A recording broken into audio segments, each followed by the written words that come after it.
we're almost at 200 years, right? That's kind of a wild, it's sort of easy to say, but if you actually take a step back and think about what life must have been like for the original four brothers, I'm sure it was markedly different than us sitting here today. Yeah, well, tremendously different. My triple great grandfather, one of the founders of the company, built the largest house in East Hampton up on the hill. It was a very prestigious thing. It's now a little bit, it's not quite like that. But back in the day, we made sleigh bells, and I'll look at catalogs from, back in the 1800s, and there will be pages upon pages of different sizes of sleigh bells and configurations and styles of sleigh bells.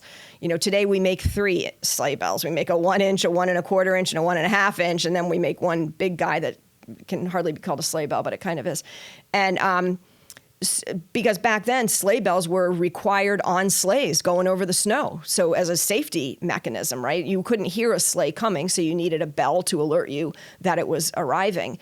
Then when automobiles came along, we made bells that you mounted in the floor of the automobile and you actually stepped on it to alert people. That was one of the first bells.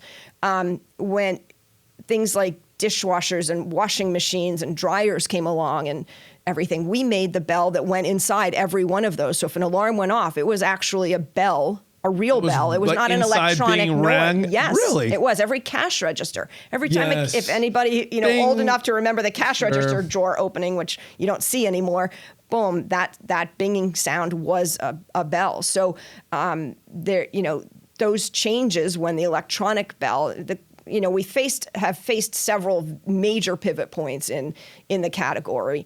And I should also mention that back in the early 1800s, when Bevin Brothers began, and in our town of East Hampton, there were probably 20 different bell manufacturers. That's how big the category was in this country. We were the center of bell making. East Hampton is known as Bell Town.